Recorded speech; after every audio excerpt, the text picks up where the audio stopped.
মহাসাগর দাপিয়ে বেড়ানো একটি আস্ত সাবমেরিন এখন ছুটে চলছে পিচ ঢালা সড়কে। এই বিস্ময়কর যাত্রার পেছনে ব্যয় হচ্ছে প্রায় ২৬ কোটি টাকা। ৩৫০ টন ওজনের এই জলযানটিকে বাহন করতে রাস্তায় নামানো হয়েছে বিশেষ ধরনের একটি ট্রাক, যার নিচে রয়েছে ৩০টি অ্যাক্সেল বা ৩০ সারি চাকা, যাতে অতিরিক্ত ওজনের চাপেও রাস্তা ক্ষতিগ্রস্ত না হয়। বিশাল আকারের কারণে স্বাভাবিকভাবে এটি পরিবহন করা সম্ভব নয়। তাই আঁকাবাঁকা পথ কিংবা নিচু ব্রিজ পার হওয়ার সময় হাইড্রোলিক যন্ত্রের সাহায্যে সাবমেরিনটিকে প্রায় ৭৬ ডিগ্রি পর্যন্ত কাত করে এগিয়ে নেওয়া হচ্ছে। দীর্ঘ ৩৭ বছর জার্মান নৌবাহিনীতে ব্যবহৃত ইউ-7 নামের এই সাবমেরিনটিকে মূলত জাদুঘরে সংরক্ষণের জন্য অবসরে পাঠানো হয়েছে।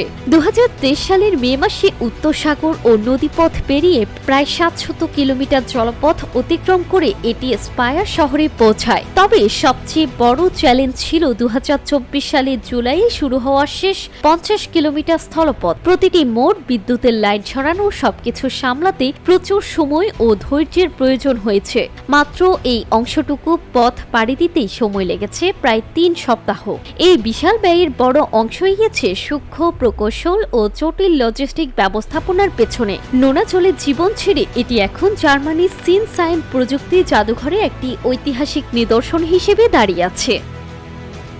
Desk report, timeline.